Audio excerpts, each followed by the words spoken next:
अयोध्या, श्री राम की नगरी, जहां से शुरुआत हुई रामायण की। एक ऐसी कथा जो भारतवर्ष के इतिहास की पहचान है। क्या आप जानते हैं कि श्री राम की एक बहन भी थी और कुंभकर्ण 6 महीने तक क्यों सोता था? या ये कि रावण की पत्नी मंदोदरी जन्म से एक जानवर थी। अयोध्या से लेकर चित्रकूट तक, रामेश्वरम से लेकर लंका तक, हर जगह रामायण की कहानियां हैं जिन्हें ये दुनिया सदियों से सुनती आई है, जिसमें अनेकों किरदार बसे। रामायण में छुपे हैं कुछ अनकहे किरदार और उनसे जुड़ी कुछ अनसुनी कहानियां। ऋषि विसर्व और राक्षसी कैकसी की सबसे छोटी बेटी और रावण की बहन मीनाक्षी, इसे आगे चलकर शूर्पणखा के नाम से जाना गया। शूर्पणखा यानी लंबे नोकीले नाखूनों वाली। हम अक्सर सुनते हैं कि शूर्पणखा श्री राम और लक्ष्मण जी को देखकर उनकी ओर आकर्षित हो गई, लेकिन रामायण के कुछ वर्जन्स के अनुसार इस आकर्षण की आड़ में छुपी थी बदले की आग, जो शूर्पणखा रावण से ले रही थी। लेकिन आखिर ऐसी क्या बात थी शूर्पणखा अपने भाई के खिलाफ चली गई? जब शूर्पणखा जवान हुई तो दानव दुष्ट बुद्धि के प्यार में पड़ गई। दुष्ट बुद्धि काल के दानवों का राजा था। उन दोनों ने भागकर शादी कर ली। ये बात जब रावण को पता चली तो वो गुस्से से आग बबूला हो उठा, क्योंकि दानवों और असुरों के बीच सदियों से दुश्मनी चली आ रही थी। रावण हैरान था कि आखिर दानवों का राजा होने के बाद भी दुष्ट बुद्धि शूर्पणखा से शादी कैसे कर सकता है, जो शूर्पणखा की आड़ में रावण की मृत्यु का षड्यंत्र रच रहा था। रावण ने दुष्ट बुद्धि के राज्य पर हमला बोल दिया और उसकी हत्या कर दी। अपने पति के मृत्यु होने पर शूर्पणखा बहुत दुखी हुई और इसी कारण उसके मन में अपने भाई के खिलाफ नफरत बढ़ने लगी। यही कारण था कि उसने रावण के मन में सीता जी को पाने की इच्छा जगाई और रावण की मृत्यु और उसके परिवार के विनाश के साथ शूर्पणखा ने अपने पति की हत्या का बदला लिया। रामायण में शूर्पणखा की कहानी सीता माता के अपहरण से पहले ही खत्म हो जाती है, लेकिन श्री राम और रावण को एक दूसरे के सामने लाकर खड़ा करने में शूर्पणखा का बहुत बड़ा हाथ था। ना ही वो रावण के सामने जाकर सीता जी की खूबसूरती का गुणगान करती, ना ही सीता जी का अपहरण होता और ना ही लंका का ये भीषण युद्ध होता।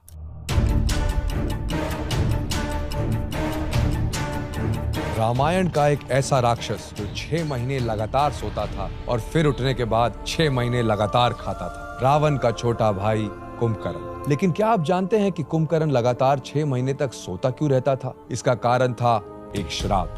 वाल्मीकि रामायण के युद्ध कांड के अनुसार जन्म होते ही कुंभकर्ण ने इस संसार में तबाही मचानी शुरू कर दी। वो हर रोज 1000 से भी ज्यादा जीव जंतुओं को खा जाता था। जब देवराज इंद्र को इस बारे में पता चला तो वो कुंभकर्ण को सबक सिखाने पहुंचे, लेकिन कुंभकर्ण इतना विशाल था कि उसने इंद्रदेव के वाहन ऐरावत का ही दांत तोड़कर इंद्र पर ही वार कर दिया। इस बात की शिकायत लेकर देवराज इंद्र सभी देवताओं के साथ ब्रह्मा जी के पास पहुंचे। ब्रह्मा जी समझ गए कि अगर ऐसा ही चलता रहा तो ये संसार जल्द ही खत्म हो जाएगा। वो कुंभकर्ण के पास पहुंचे और उसे श्राप दिया, आज से तुम एक मृत इंसान की तरह सोते रहोगे। जब रावण को इस बारे में पता चला तो वो ब्रह्मा जी के पास पहुंचा। उसने ब्रह्मा जी से कुंभकर्ण के श्राप को कम करने की प्रार्थना की। ब्रह्मा जी मान गए और इस श्राप को 6 महीने के लिए सीमित कर दिया। अब 6 महीने सोने के बाद कुंभकर्ण एक दिन के लिए उठता था और तब तक खाता था जब तक उसकी भूख मिट नहीं जाती, और फिर 6 महीने के लिए गहरी निद्रा में सो जाता था। कुंभकर्ण बहुत सारी शक्तियों के साथ जन्मा था, लेकिन अपनी शक्तियों का गलत इस्तेमाल करने के कारण इन शक्तियों के होते हुए भी वो केवल एक ऐसा राक्षस बनकर रह गया जिसका उदाहरण आज एक आलसी इंसान के रूप में दिया जाता है। तब तक एक राज की बात बताओ। हम हमारे चैनल पे बहुत इंटरेस्टिंग और मिस्टीरियस वीडियोस बनाते रहते हैं जिसमें बहुत मेहनत लगती है। तो अगर आपको हमारे वीडियोस पसंद आते हैं तो हमारा मेंबरशिप ज्वाइन कीजिए और हमें सपोर्ट कीजिए। थैंक्स।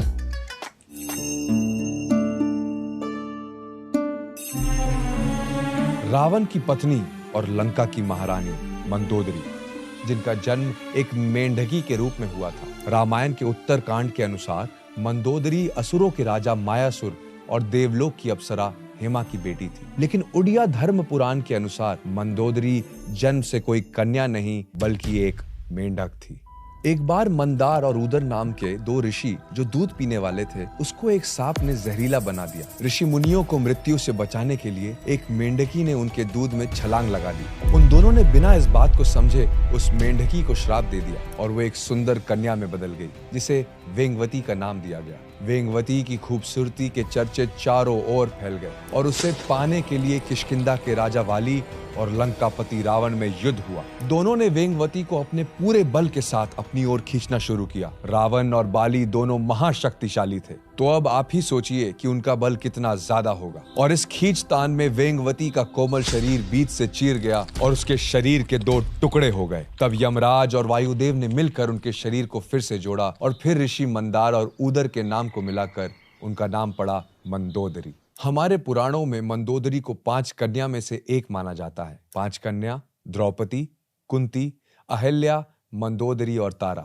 ऐसी 5 महिलाएं जिन्हें हमारे पुराणों में काफी सम्मान दिया गया है। भले ही मंदोदरी एक राक्षस की पत्नी थी, लेकिन फिर भी उन्होंने अच्छाई का साथ कभी नहीं छोड़ा। उन्होंने हर पल रावण को समझाया कि अपनी जिद छोड़कर माता सीता को मुक्त कर दे। वो जानती थी कि भले ही रावण कितना ही शक्तिशाली हो, श्री राम से नहीं जीत पाएगा, लेकिन रावण अपनी बात पर अड़ा रहा और उसकी यही जिद उसकी मृत्यु का कारण बनी।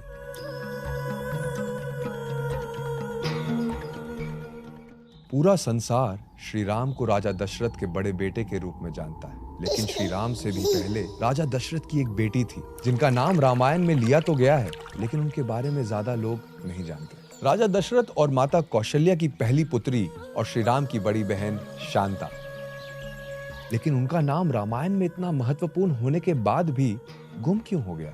वाल्मीकि रामायण के बाल कांड के अनुसार एक बार अंग देश के राजा रोमपद और उनकी पत्नी वर्षिनी अयोध्या पहुंचे। रोमपद राजा दशरथ के बहुत अच्छे दोस्त थे और वर्षिनी माता कौशल्या की बड़ी बहन थी। मजाक मजाक में वर्षिनी ने राजा दशरथ से उनकी पुत्री को मांग लिया। तब उनकी कोई संतान नहीं थी।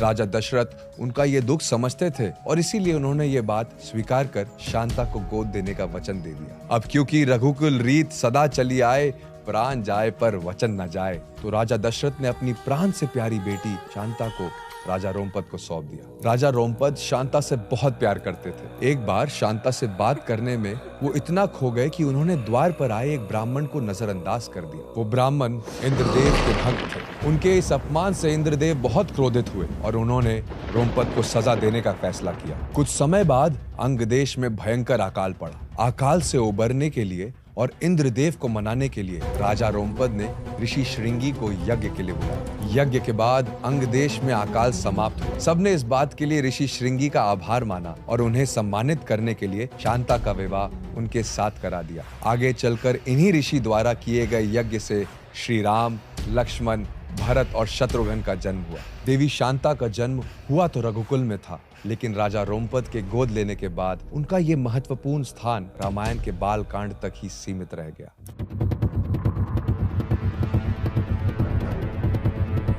लक्ष्मण जी, जिन्होंने अपना पूरा जीवन श्री राम की सेवा में बिता दिया, लेकिन श्री राम के दिए गए एक वचन के कारण उन्हें इस धरती को त्याग कर जल समाधि लेनी पड़ी। पद्म पुराण के अनुसार कई सालों तक अयोध्या पर राज करने के बाद एक दिन श्री राम के दरबार में एक साधु आए। उन्होंने श्री राम से कुछ देर बात की और फिर वो दोनों अकेले में बात करने के लिए कमरे में चले गए। श्री राम ने लक्ष्मण जी को आदेश दिया कि किसी को भी अंदर ना आने दिया जाए। अगर ऐसा हुआ तो लक्ष्मण जी को मृत्यु दंड दिया जाएगा। लेकिन आखिर ऐसी क्या बात थी जो कोई नहीं सुन सकता था?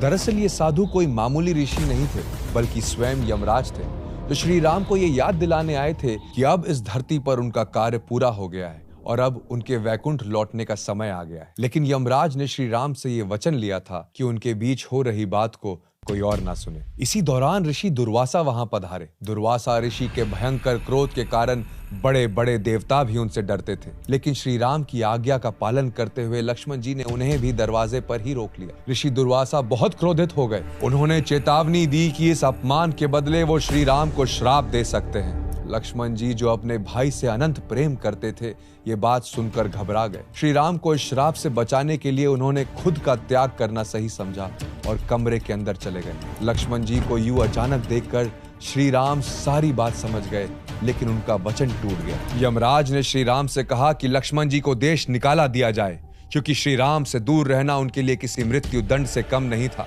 लक्ष्मण जी, जिनके जीवन का महत्व ही श्री राम से था, ये बात सह नहीं पाए और उन्होंने सरयू नदी में जाकर जल समाधि ग्रहण की और अपने शरीर का त्याग कर दिया और वैकुंठ में अपने शेषनाग रूप में प्रभु के लौटने का इंतजार करने लगे। श्री राम के प्रति लक्ष्मण जी का ये प्रेम और समर्पण ही उन्हें राम जी के साथ एक करता है। तो ये थे कुछ ऐसे किरदार जिनकी कहानियां और ओरिजिन रामायण में ज्यादा डिटेल्स में नहीं है। अगर आप ऐसे किसी किरदार के बारे में जानते हैं तो हमें कमेंट्स में जरूर बताइएगा। अगर वीडियो पसंद आया तो इसे लाइक और शेयर कीजिए और ऐसे ही अनसुनी, अनदेखी, अनकही कहानियों के लिए राज